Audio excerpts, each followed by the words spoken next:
Sports ഉപകരണങ്ങളുടെ വിപുലമായ കളക്ഷനുകളും ഒപ്പം പാദരക്ഷകളുടെ പറുദീസയുമായി അന്ന ഫുട്വെയർ ആൻഡ് സ്പോർട്സ്. കനറ ബാങ്കിന് എതിർവശം മെയിൻ റോഡ്, ചേലക്കര.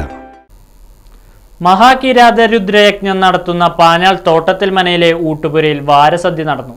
പ്രത്യേക രുചിക്കൂട്ടുകൾ നുകരാൻ നിരവധി ഭക്തജനങ്ങൾ എത്തിച്ചേർന്നു.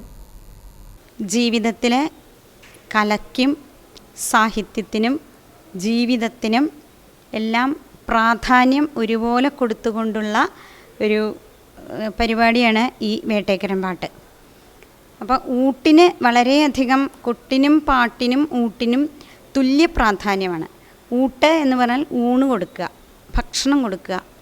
അത് നമ്മുടെ കേരളീയമായിട്ടുള്ള ഒരു ഭക്ഷ്യ സംസ്കാരത്തിൻ്റെ ഒരു പ്രതിഫലനം കൂടി ഇതിൽ നമുക്ക് കാണാൻ കഴിയും.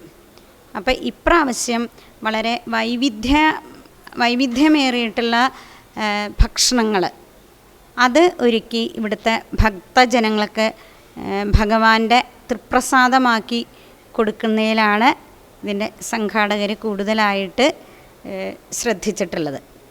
അതിൻ്റെ ഭാഗമായിട്ട് ഇവിടെ ഇന്നലെ അത്താഴത്തിന് ഒരുക്കിയിരുന്നത് വാരസദ്യയാണ്.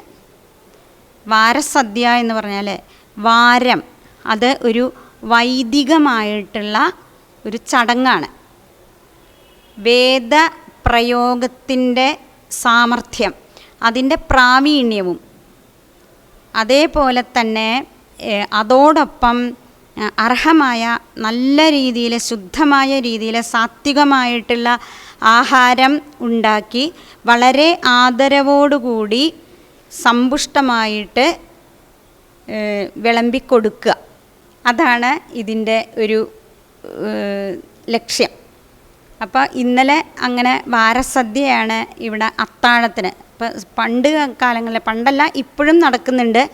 ഇല്ലങ്ങളിലും അതേപോലെ തന്നെ ചില ക്ഷേത്രങ്ങളിലും ഒക്കെ വാർഷികമായിട്ട് നടത്തി വരുന്ന ഈ വൈദിക ആയിട്ടുള്ള ഈ ചടങ്ങ്. അപ്പോൾ വാരസദ്യ സാധാരണയായിട്ട് പൊതുജനങ്ങൾക്ക് അങ്ങനെ അത്ര കിട്ടാനുള്ള അവസരം ഉണ്ടാവാറില്ല. അപ്പോൾ ഈ വാരസദ്യ എല്ലാവർക്കും കിട്ടട്ടെ, അതിൻ്റെ ഒരു ഭക്ഷണത്തിൻ്റെ ഒരു നൈർമല്യം, അതിൻ്റെ ഒരു സ്വാദ്, അതിൻ്റെ ഒരു പുഷ്ടി എല്ലാം എല്ലാവർക്കും കിട്ടട്ടെ എന്നുള്ള പ്രത്യേകമായിട്ടുള്ള ഉദ്ദേശത്തോടു കൂടിയിട്ട് തന്നെയാണ് ഈ വാരസദ്യ ഉണ്ടാക്കിയിട്ടുള്ളത്. വളരെ സാത്വികമായിട്ടുള്ള ആഹാരമാണ്.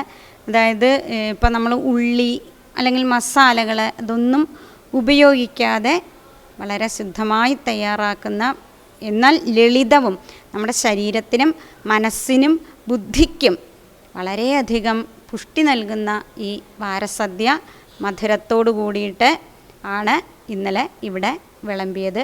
വേട്ടേക്കരൻ്റെ തൃപ്രസാദമായിട്ടാണ് ഇവിടെ അത് ഞങ്ങൾക്ക് നൽകാൻ കഴിഞ്ഞത്. അത് സ്വീകരിച്ച എല്ലാ ഭക്തജനങ്ങൾക്കും ഞങ്ങളുടെ നന്ദി കൂടി അറിയിക്കുകയാണ്.